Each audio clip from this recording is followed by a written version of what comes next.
আজকের ভিডিওটা খুবই গুরুত্বপূর্ণ, কারণ এটা গেমিং ফোন কেনার সময় করা সবচেয়ে বড় ভুলটা ভাঙবে। বেশিরভাগ মানুষ মনে করে বেশি RAM মানেই ভালো গেমিং ফোন, কিন্তু বাস্তবতা একদমই আলাদা। আজ আমরা লজিক, এক্সাম্পল আর রিয়েল ওয়ার্ল্ড গেমিং ডাটা দিয়ে বিষয়টা বুঝবো।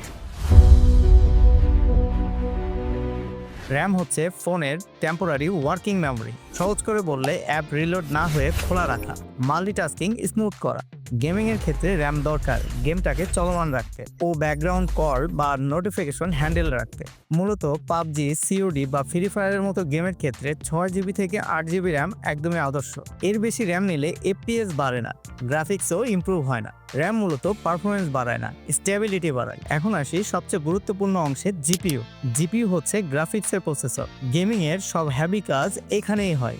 জিপিইউ ঠিক করে FPS কত হবে, ফ্রেম রক হবে কিনা, হাই পারফরমেন্স সাস্টেন করবে কিনা। উদাহরণ দেই, আপনার ফোনে 8 GB RAM, একটাতে অ্যাড্রিনো জিপিইউ, অন্যটাতে উইক মালি জিপিইউ। ফলাফল, একটা ফোনে স্মুথ গেম প্লে হচ্ছে 60 FPS এ, অন্যটাতে স্ট্রাগল করছে 30 FPS এ। বাংলাদেশি ইউজাররা কেন ভুল করে? বাংলাদেশের মার্কেটিংটা হয় এমনভাবে, বড় করে লেখা 12 GB RAM আর জিপিইউটা ছোট্ট করে লেখা। অনেক ক্ষেত্রে জিপিইউ লেখাই থাকে না। ফলাফল, ফোন দেখতে পাওয়ারফুল কিন্তু রিয়েলিটিতে গেম একদমই উইক। আপনি যদি গেমিং এর জন্য একটা ফোন কিনতে চান, তবে এই ফর্মুলা অবশ্যই মনে রাখবেন। প্রথমত জিপিইউ, যেটা কিনা সর্বোচ্চ গুরুত্বপূর্ণ, তারপরে সিপিইউ, দেন হচ্ছে আপনার RAM।